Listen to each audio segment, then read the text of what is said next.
Mettre l'accent sur la pertinence de l'espace civique et encourager le dialogue pour lever les barrières et fédérer les divisions, c'est entre autres objectifs de la campagne Speak initiée par les Pays-Bas. Retour sur un après-midi d'échange de septembre 2019 à bâton rompu dans la bibliothèque de l'Association pour l'éducation, la santé et la sexualité en Afrique autour du thème Jeunesse, emploi et développement avec comme invité Myriano Yewegbe, entrepreneur et responsable de Kex Baimeri et Marie-Reine Amoussou, spécialiste des questions du genre. Des jeunes, vous en trouvez dans tous les coins. Nous représentons plus de 60% de la population. Qu'est-ce qui se passe? Vous, parents qui êtes assis là, vous avez donné de l'argent. Maternelle, primaire, secondaire, université. Imaginez le nombre de fois où vous avez remis de l'argent à vos enfants. Et que, au finish, ils se retrouvent à la maison. Ça, c'est pas même ma préoccupation. Ma préoccupation, c'est quoi? Il y a ce qu'on appelle le coût catastrophique. Le coût catastrophique, c'est le coût que je paie. C'est-à-dire quand je paie l'argent là, je deviens encore plus pauvre que ce que j'étais. Mais pour un simple emploi, on te dit d'amener ton bac légalisé. Tu vas te déplacer pour aller légaliser quoi? Finalement, tu te retrouves à la maison de tes parents avec 35 ans, 40 ans. Tu n'es pas marié. Les parents ne te respectent pas. Personne ne te respecte. Comment vous allez faire dans ces cas? On dit qu'il faut partir de rien. On va partir de quoi? Je ne vais pas aller dormir, je ne vais pas vivre avant d'aller trouver le boulot. C'est une question qui, c'est-à-dire, ça me remonte sérieusement. Les jeunes sont obligés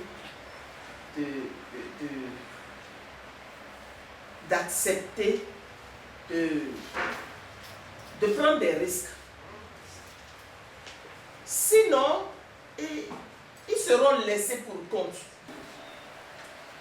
Quelqu'un qui a 45 ans qui arrive à la maison avec papa et maman.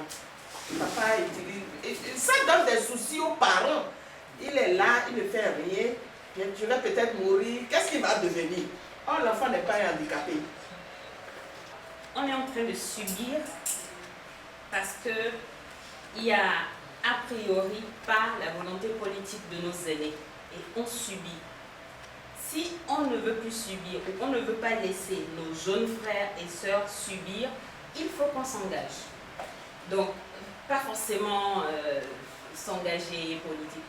Il y a les OSC, société civile. Enfin, il faut qu'on s'engage, qu'on commence par mener des luttes pour participer à la prise de décision, pour être à ces instances-là qui permettent d'influencer, qui permettent de prendre des lois pour influencer nous, notre développement aujourd'hui.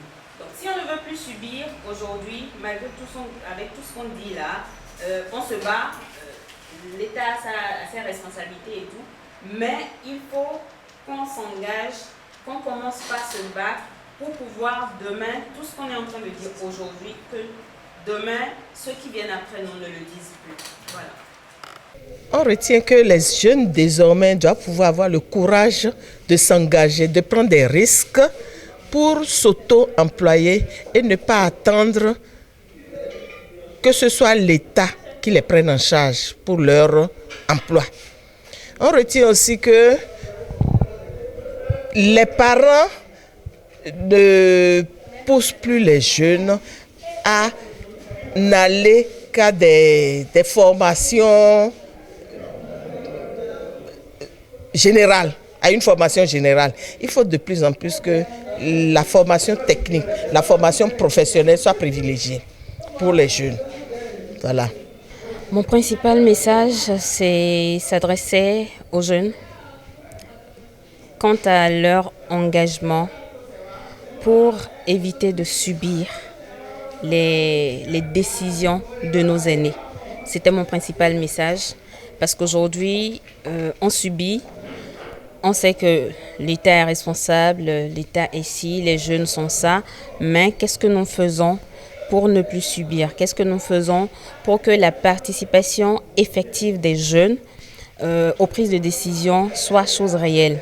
Donc il nous faut nous engager, il nous faut commencer par poser le pas, pour que nos jeunes frères et sœurs ne subissent pas la même chose que nous demain. Je comprends que le dialogue peut permettre de mieux comprendre les aspirations communes.